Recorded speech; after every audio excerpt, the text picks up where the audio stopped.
All right, we're back. We're here to talk about self-concept and self-disclosure eventually, but why don't we just limit this one to self-concept, right? There's so much to talk about that affects interpersonal communication. You hardly know where to start sometimes, but you just kind of follow along and eventually it all starts to play together and make sense. I swear to you it does. Yeah.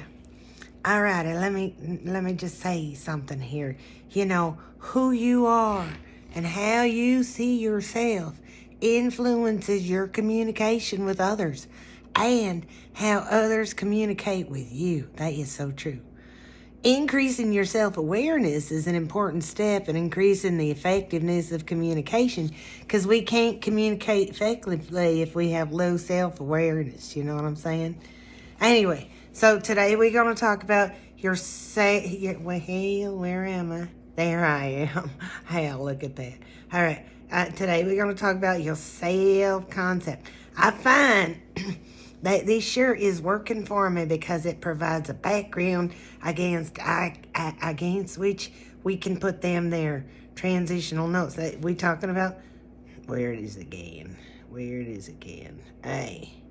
Self-concept. We're talking about self-concept. See, I can make it appear with my finger and then disappear. That's fun, ain't it? All right. We get all entertained sometimes on these things. Anyway, we're going to talk about 3 basic sources of self-concept, and they pretty complicated. You start thinking inside of them, right?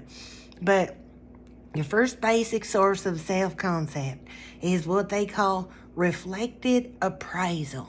Now, this used to be called the looking glass theory back when they was looking glasses, but people don't even know what a looking glass is unless it's this thing that I'm looking in right now, but I think this thing's called a cell phone or camera or whatever you want to call it, right?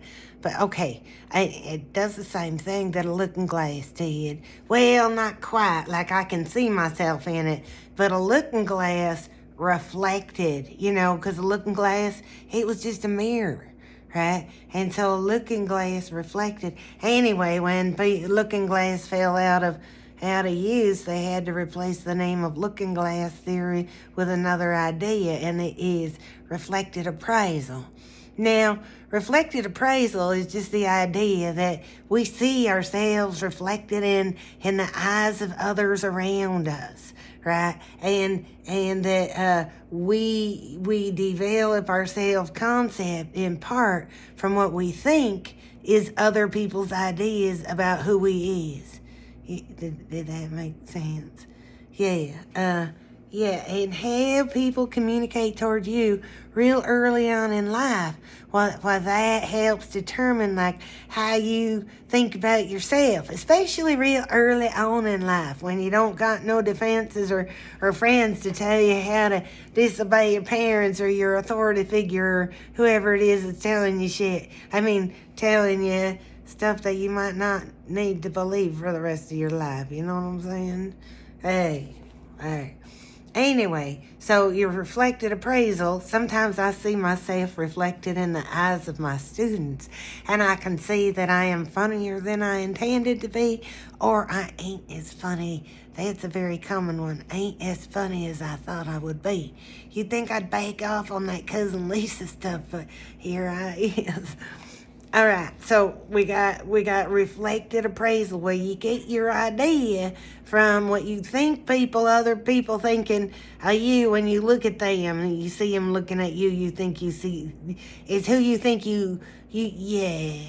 it's who you think they seeing when they looking at you. Yeah, I'm glad we were clear on that. Anyway, that's reflected appraisal, right? Now, your number 2 point, look, I can do it from this side too.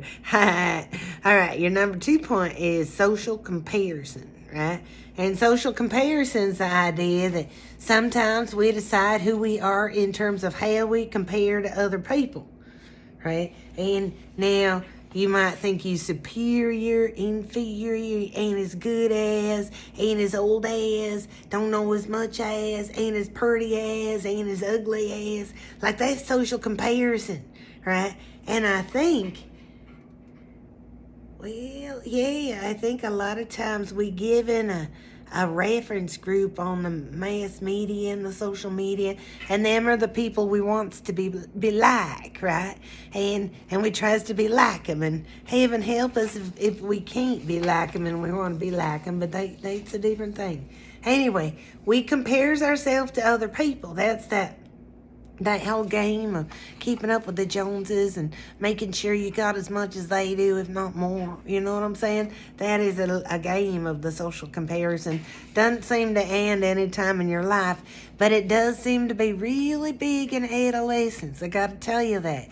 Now, that reflected appraisal is super significant when you're a kid, and then you get your friends that teaching you how to break rules and whatnot, and you're thinking they cool, so then you start to perform for them, right? And they, because you want to be like them, that's that social comparison, right? And identity building and stuff like that too, right? But so when you figure out who you is based on how you measure up, higher, lower, some sort of comparison, then that is the social comparison source of your self-concept, right?